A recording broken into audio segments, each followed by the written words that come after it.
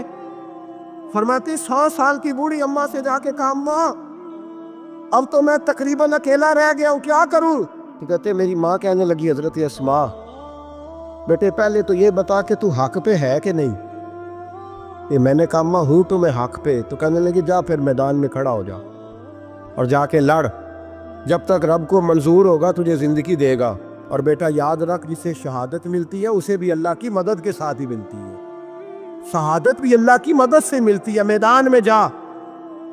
تو کہتے میں نے اپنی اماں سے کہا اماں یہ جو حجاج ہے بڑا ظالم ہے، سنا ہے جب کسی کو قتل کرتا ہے تو لاش کے ٹکڑے ٹکڑے کر دیتا ہے، وجود سارا کاٹ ڈالتا ہے۔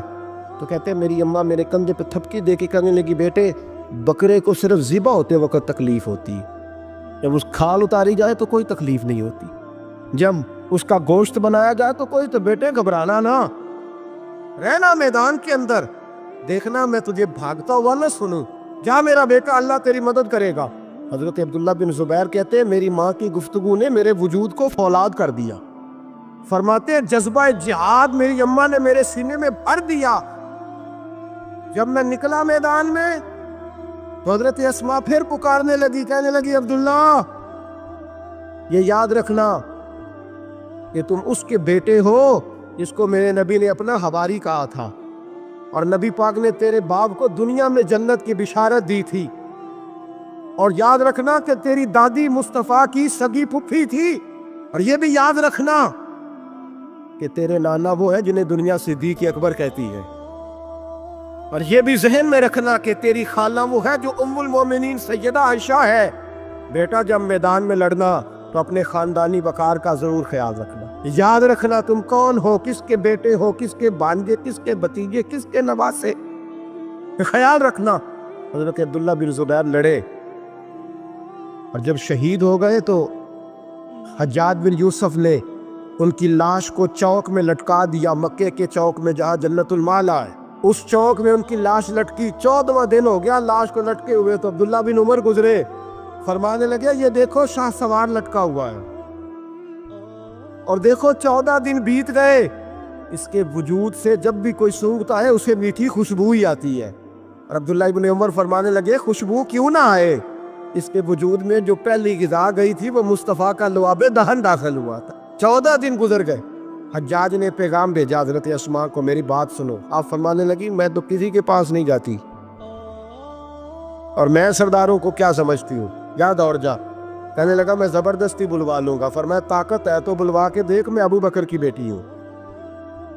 حجاج خود ملنے آیا اور آ کے کہنے لگا میرے بارے میں آپ کا کیا خیال ہے؟ تو حضرت اسماء کہنے لگی خیال کیا ہونا ہے، نبی پاک نے فرمایا کہ میری امت میں ایک کذاب آئے گا، ایک قاتل آئے گا۔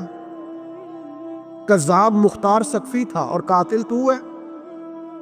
کہنے لگا تجھے پتہ نہیں چلا میں نے تیرے بیٹے کا کیا حال کیا؟ وہ جا کہتے ہیں ایسا جملہ کا حضرت اسماء نے کہ میری سوچ ہی بدل دی، میں نے کہا دیکھا میں نے تیرے بیٹے کا کیا حال کیا؟ تو حضرت اسماء کہنے لگی تو نے تو صرف اس کی دنیا خراب کی ہے، اس نے تو تیری آخرت خراب کر دی ہے۔ یہ سمجھ نہیں آئی؟ تو نے دنیا خراب کی، اس نے تو تیری آخرت خراب کر دی، ابھی تو سمجھا نہیں؟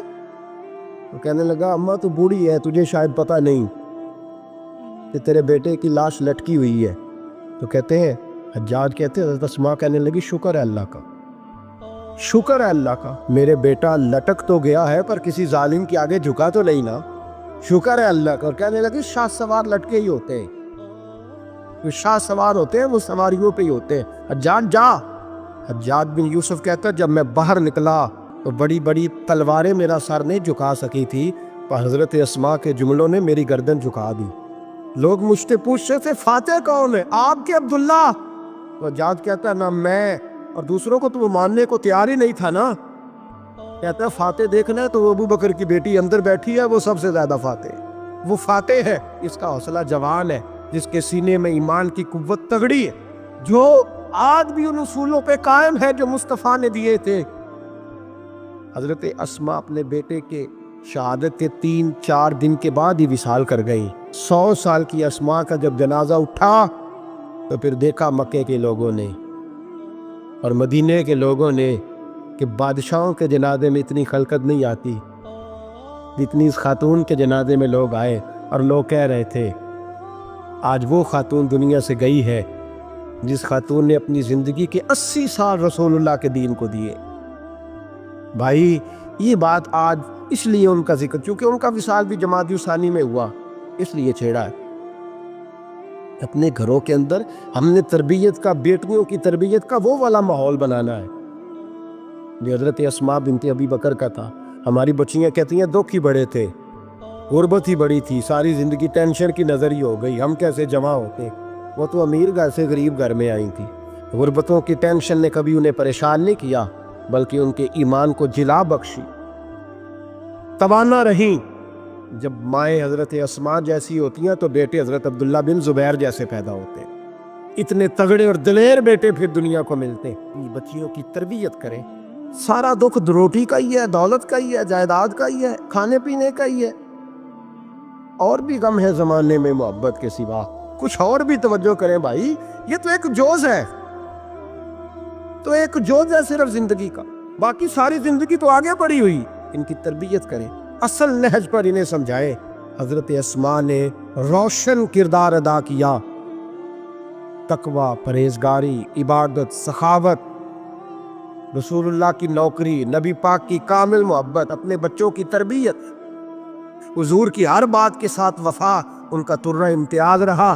وہ ہمیں سبق دے کے گئیں اگر دنیا میں زندہ رہنا ہے تو محبوب کے بن کے رہو، زندہ رہو گے، تابندہ رہو گے، پائندہ رہو گے، ہمیشہ مدحت خیر الانام میں گزرے۔